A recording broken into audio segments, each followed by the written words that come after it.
ଶ୍ରମଶୀଳତା, ମିତବ୍ୟୟିତା, ଶିଷ୍ଟତା ଏବଂ ଶାଳୀନତା, ସ୍ୱଚ୍ଛତା, ସୁବ୍ୟବସ୍ଥା, ଉଦାର ସହକାରିତା, ଏହି ପାଞ୍ଚଟି ସୋପାନକୁ ଆମେ ପାଳନ କରିପାରିଲେ ଆମ ଜୀବନ ସଫଳ ହୋଇପାରିବ।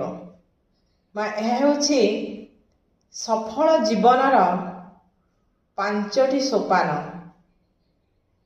ଶ୍ରମଶୀଳତା, ମିତବ୍ୟୟିତା, ଶିଷ୍ଟତା, ଶାଳୀନତା, ସ୍ୱଚ୍ଛତା, ସୁବ୍ୟବସ୍ଥା, ଉଦାର ସହକାରିତା, ଏହି ପାଞ୍ଚଟି ସୋପାନ ହେଉଛି ଆମ ସଫଳ ଜୀବନ ପାଇଁ ନିଶ୍ଚିତ ପ୍ରଯୁଜ୍ୟ।